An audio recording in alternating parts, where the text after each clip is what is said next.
the topic what we are discussing is on Ajahn technique. Okay, so especially Ajahn Lee. So one second. So the basic thing I wanted to check with you, May, is that since you follow Ajahn, is that in the Ajahn Lee it is mainly about breathing, meaning on the breath. So it doesn't talk anything on Vipassana per se as we see in the Goenka technique. So when I was listening to Thanissaro Bhikkhu's talks on Ajahn Mun and Ajahn Lee and all that, I've been the last couple of weeks, or at least more than a week plus, I have downloaded. I had asked Janak to download Stillness Flowing book by Ajahn Jaisaro. And that I had 46 episodes. I mean 1 to 46, and I went through the entire thing just as a, not worried about what I'm doing, but I wanted to see what the forest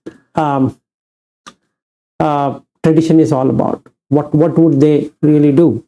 So it all boils down to Ajahn Mun way of looking at it. Fine. So now when I'm looking at Ajahn Mun's technique, explained by say Sumedho or even Jayasaro and now Thanissaro Bhikkhu. So what I understand here is that on the breath, let's say you're taking your breath, and Ajahn Chah talks about the Vipassana, he talks about Kesa, Loma, Naka, Danta, Tacho. That means head hair, body hair, like that. So that's good one for Vipassana, which really helps you to understand. So while I was doing all of this, since you follow Ajahn Lee, it really stuck to me that you can do both. You can do Vipassana, you can do Samatha, and you can be doing it all the time in walking, sitting, standing, lying down, doing whatever posture. You can be doing both Vipassana and Samatha and Vipassana because they are interrelated. Initially you start with Samatha, and then you automatically, or you make yourself ready for Vipassana. The only thing we need to do before entering into Vipassana, we need to see which object we would like to take for contemplation, and then it opens it up. Like an example, in my case, if I take space element to begin with, this holes in here, like that, and then the whole body becomes a bunch of holes, and then the person is gone. So there's nothing like solidity. So it will bring in anicca sanya and all that. So now basically it helps me to see the real meaning of anicca, like uncertainty. If I were to put it, the life is uncertain, we all know it. Now how do we implement it? When you're watching all of this, can you certainly say you're this person? And the answer is no. You are not that person at all. You have got nothing to do with this body.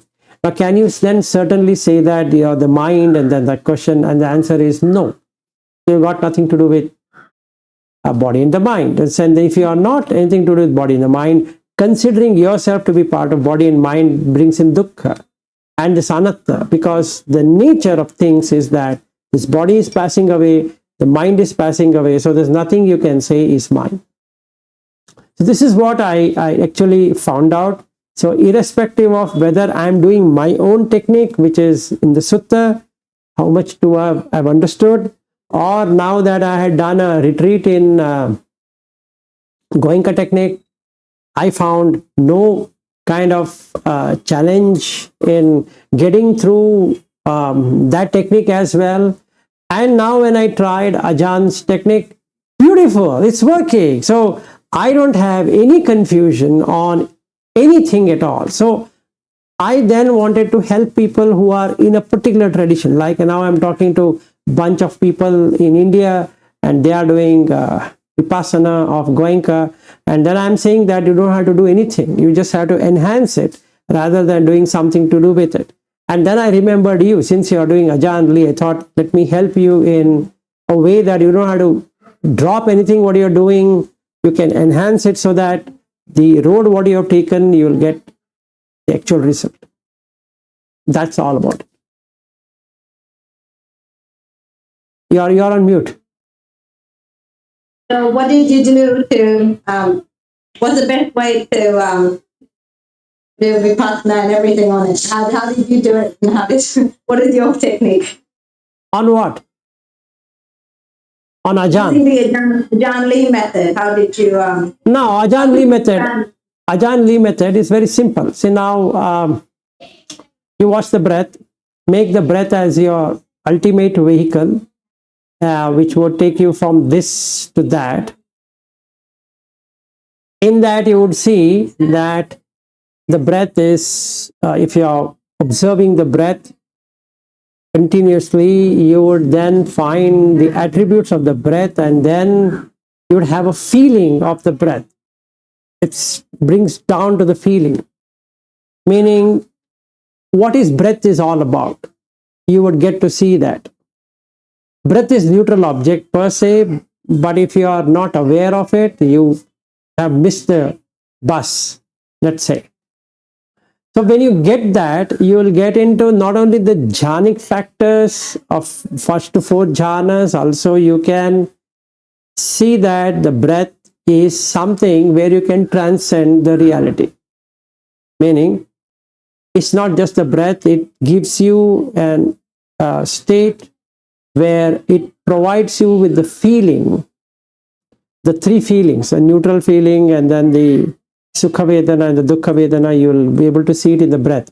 So when an object comes onto the eye sense door, there's a change in the breath. The ear sense door, change in the breath.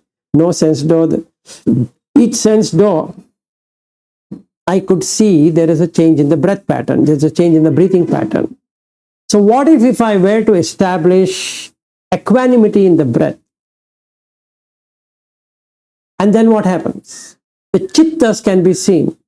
So you can see the raga chitta coming and passing away, like get a dosa chitta, then moha chitta, like that you can see all the chittas what Buddha explains in Satipatthana Sutta.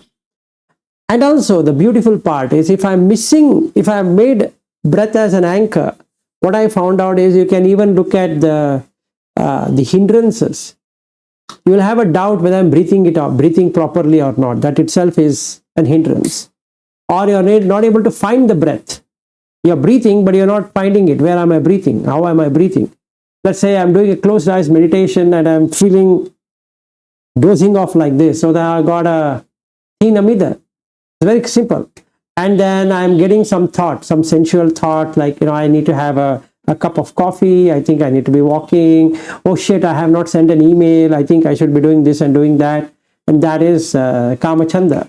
And I'm getting irritated about that. I'm not able to establish it, which is Vyapada.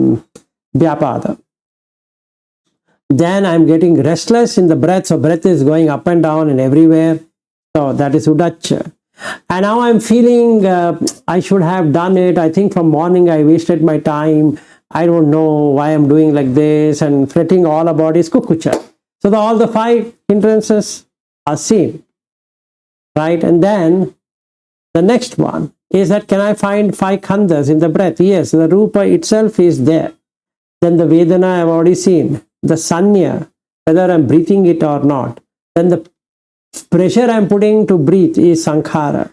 And the experience you're getting that you're breathing or not is Vijnana. So you can see all the 5 khandhas. And then not only that, you can see the ayatana, the chakka ayatana, sota ayatana, everything is connected with the breath. So ayatana is seen. And then the 7 awakening factors. So sati is perfectly established. So now I see this whole body is just going up, coming down, going up, coming down. There's nothing else there. So I'm established in sati. The whole body I'm able to see. From the tip of the toe to the top of the head, I'm able to observe everything that is happening in the body, in the mind, and in the breath. Or the breath is a connecting element between the body on one side and the mind on the other side. So now it's body and mind connection, which is, we can call it Nama and Rupa. So now I can see the Vijnana and Nama and Rupa playing around with it. using the breath. So then I got Sati Sambhojanga factor. I looked at Dhamma Vichaya. The Dhamma Vichaya is the breath, right? And then I got the Virya, energy to watch it. Then the Piti has happened, happy that, got it. Pasiddhi, you feel so easy, right? And then Upekha, Samadhi has got established. And Upekha. 7 awakening factors. Now I see the 4 noble truths easily. Breath is connecting everything. So now everything that is happening around you, within you, outside you is just breath, which is dukkha. So jati pi dukkha, jara pi dukkha, all that, you can watch it. Okay, because as much as breath we have exhausted by now, we have aged. Then the breath stopping is death. And the remaining will follow. So if I were to have an craving for sight, sound, taste, smell like that, the breath is changing. So if I'm anchored on the breath, then the craving is not there. So coming out of the craving is liberation. And the steps I have followed. So from Sammaditi onwards. So I have done. Yes. So we go back to that thing, the 4 noble truths. I think you said jati pi dukkha. So can you describe in the breath, like you mean like the breath itself, trying to breathe, that is dukkha. See, it's like there are 3 becomings. One, you intend to become something, and then at present this body is, and the mind is a human. It's the first becoming. Then the second becoming is that you want something to work. So you want to become a mother. You want to become a sister. You want to become New Zealander for a change, right? So all these involves the breathing changing. Your breath is changing, right? And you're born as what? Because bhava pache jati. So now you are born as New Zealander, right? And all this time you are born as Burmese citizen. Now you are a New Zealander, which causes more stress, which means more breathing, more change of breath, means more death, basically. Right? Even if you were to be a New Zealander, you have only limited breaths. So you have a limited existence. It doesn't matter whether you are this or that. So you can see the jara. If you are born with breathing, you are going to age, because every breath is going to take away. So on an average, per minute, we have 15 breaths. With this practice, you can come to 5 breaths in a minute, or 4 breaths, which will extend your life. Right? It's good. So the jara will be lesser. So the vyadhi, which is the disease, are going to be lesser. And then the marana, anyway, it's going to have, but you can stop it. You can stop before dying, so that there's no rebirth consciousness happening. That's it. Yes. When I start doing the dhatus, is that different? Like, I'm always, I think I get confused whether, should I keep doing this, or should I then do a bit of the dhatu meditation? No, for that reason only I wanted to talk to you specifically, that we both can practice using Ajahn technique itself, where you can do the dhatu meditation, what Ajahn Chah says, and then that becomes part of Vipassana. So I came in search of you for that reason, because you are following that, and since it clicked me how to do it properly, I wanted to check with you whether you are doing like that. If not, and then I can help you in exactly doing as per that technique, rather than throwing out, saying that, oh, this is not, I don't know what to do now, because On one side, I don't want Goenka, and on the other side, I don't want Ajahn, and I have no clue what should I do now. So I was thinking about you from yesterday that, I got it. So I think now I can do it in any technique. I've become reasonable fine that I can do in Ajahn technique, I can do it in Goenka technique, I can do it in my own technique, or I can do a Sutta technique. It really doesn't matter because I'm not finding any kind of variation or any discomfort that why this, why that. Even on the breath, I'm able to see everything, including the Four Noble Truths and the 7 awakening factors and everything around it, including the jhanas.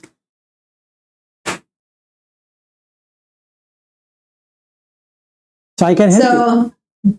Yes. If you could tell me the way I've done, I think at the moment when I'm doing like the space, I was trying to think of what they told us with the finding all the dhatus in the breath, and then if I do the space, then you can see all the space in the body, and then you can move on to the other. Is that how? You have to keep the breath constant. Awareness of the breath should be there. I think I told you and Eru while you both were there, you should look it like you're doing you're having an eye over, like your children, you're just having an eye over them, but you're not really managing them. In the same way, you need to look at the breath as in the periphery of what it is while you're on the Vipassana. If you miss that, it's going to not work. Meaning, the samatha practice have to be consistent. There's no break. That, along with Vipassana, helps you in unlocking. Now, let me tell you what it means. I am watching the breath like this. Now, in the Dhatu Vibhanga Sutta, what Buddha says is, observe the holes, not W-H-O-L-E, H-O-L-E. I can see the hole here, I can see the hole here, I can see the hole here. To see the hole, I need to be in samatha. Otherwise, not possible. Now, what I do is, I see the eye socket. So now I'm here on the video. I see the eye socket. That's a hole. Ear socket, that's a hole. And you are a medical person on top of that. So for you, it should be like a cakewalk because you've seen the skull. What damn thing is there? So you've seen it. So now when I see the nose and the mouth, it's actually a big hole here and a big hole here with all the teeth. So the skull can be seen.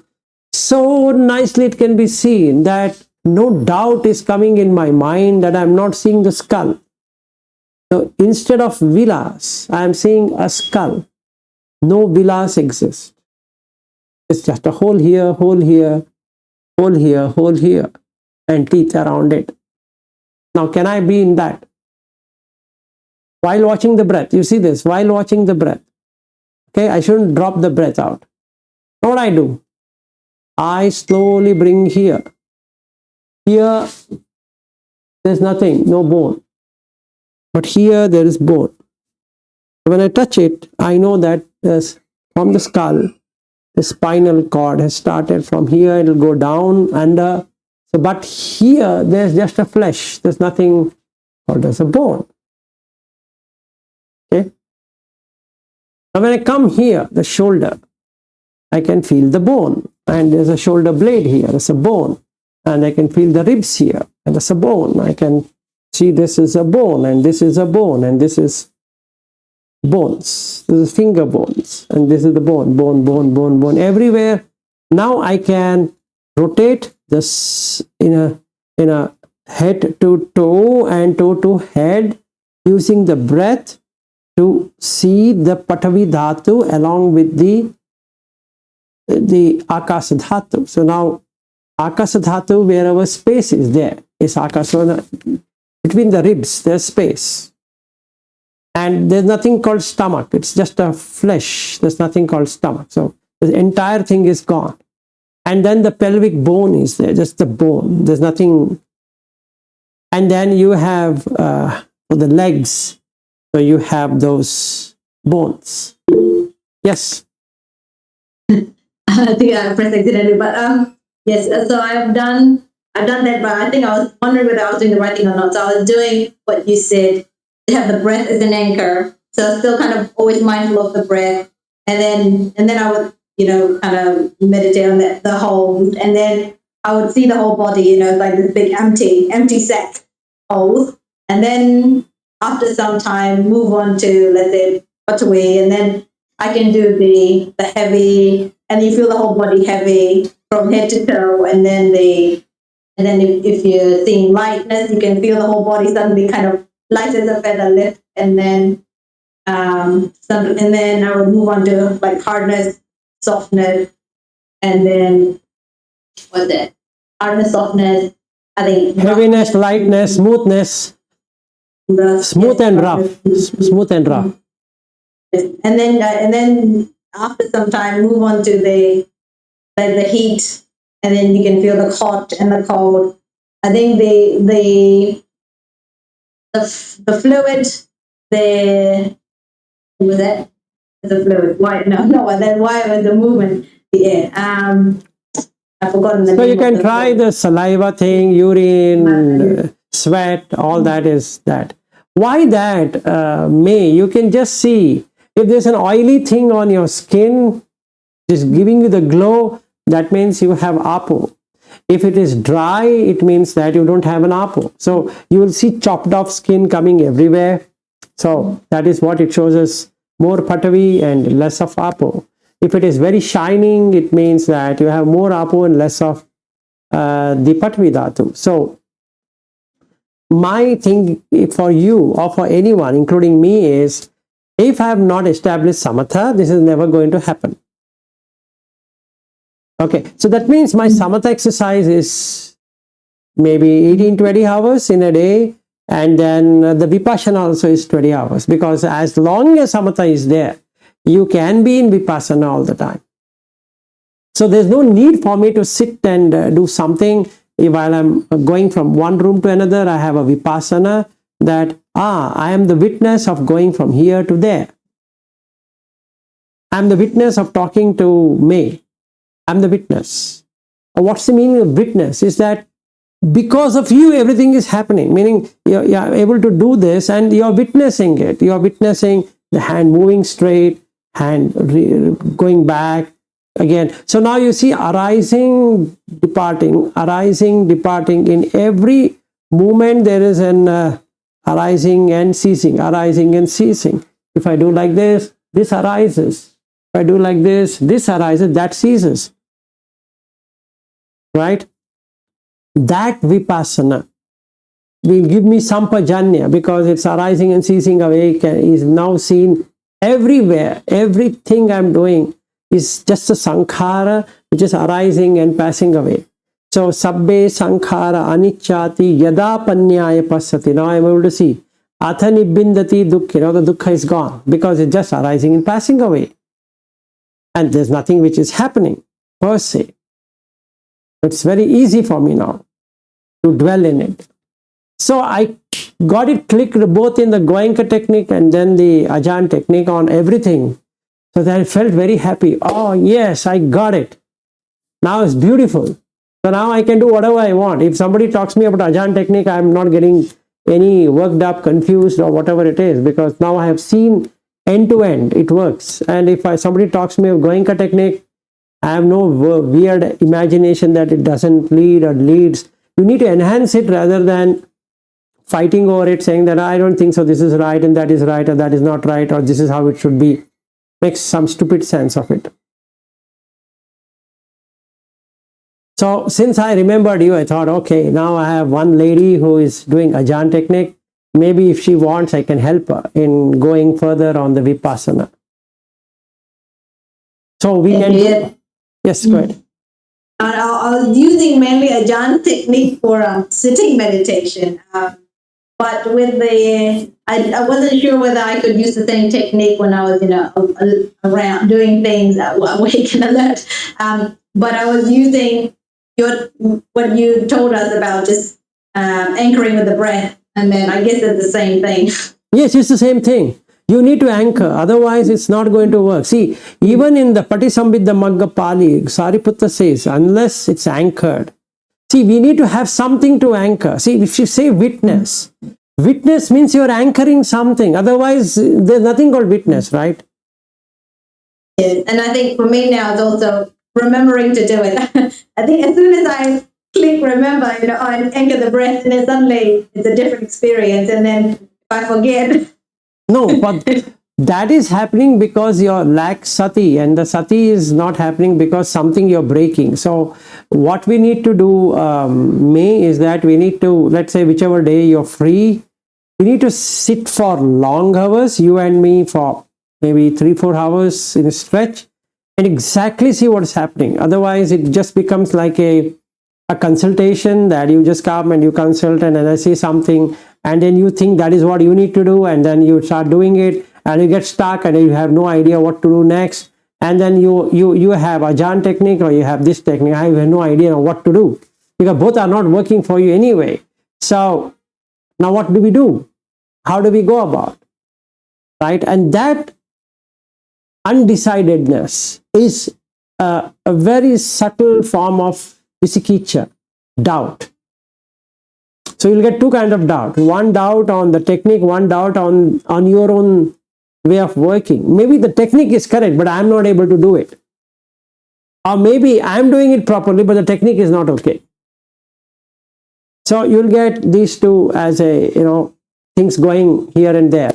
So we need to sit long, whichever day that is, and then maybe we should run through the whole thing, you demonstrating how you're doing it and I demonstrating how I'm doing it, and we need to see each other and do it. It might be somewhere like 4 to 5 hours, and it is good to do that. Or you come here or something like that, or I come there.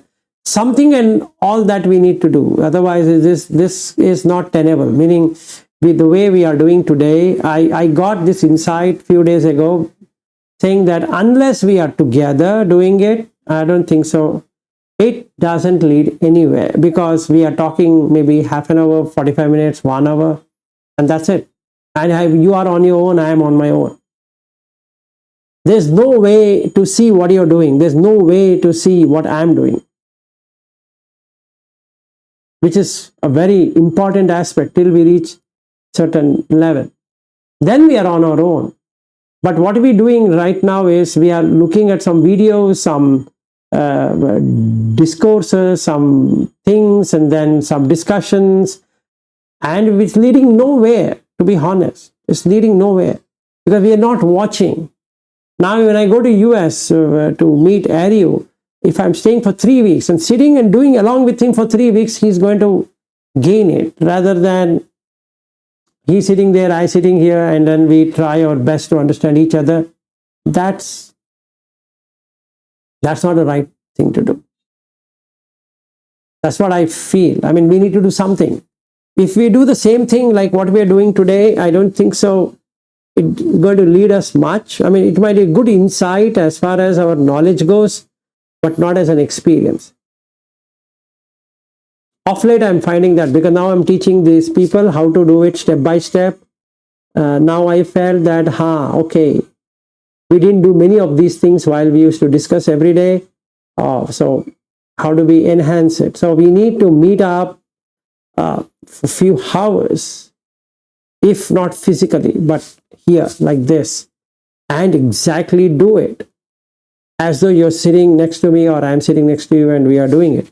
And let's say for some reason we don't have time, that means it doesn't work. We might theoretically know it, like I'm explaining to you, you might feel, this is okay, I think. But till you get that experience in Ajahn technique, how you can see the Vedana, how you can see the Chitta, and how you can look at these Dhamma, the Kaya Anupassana, Vedana Anupassana, Chitta Anupassana, Dhamma Anupassana, And this Anupassana happening itself is the first Bojjhanga factor. Sati Sambojjhanga has happened. And that brings in the Dhamma Vichaya. This is the Dhamma. So your breath is the Dhamma. Now everything will work because the Sati is established. You literally will start dancing joy. I'm telling you, I was so happy that, I got it. Now I got it. Now I got it. Oh, good. So I thought, I think life gets busy. I'm only able to do it, when it's quiet and nobody disturbing me. And then as soon as somebody talks, I doubt. But so we need to find within us something that can help. Anyway, I need to now go into the work, but then I wanted to talk to you and find out how you're doing. So you let me know, when do you want to do it, or how do you want to do it? How many hours can you dedicate in a week so that we can do it together? I think that's the only approach we can take. I'll try it again as well, see whether I can get all the other Anupassana. I don't think so. I mean, you've been trying. So I thought, we need to be doing it together. Even for a couple of hours, if not for more, I think it really makes sense. I don't know what time or which day, however it is, it's up to you, because we need to see everything. We need to see the hindrances. We need to see what hindrance you're having, particularly at that moment, and we need to address it. Otherwise, like we are talking now, we have spoken so much. You have the video, but then that's it. I mean, we are not working out. Okay, I'll figure out a date and we'll do it. No, that's how we need to do it. I think that's how we need to do it. Okay. I mean, think it over. But anyway, Ajahn technique, I felt that it works. It's okay. All right. Okay. Thank you. Okay. All right then. Bye. Bye-bye.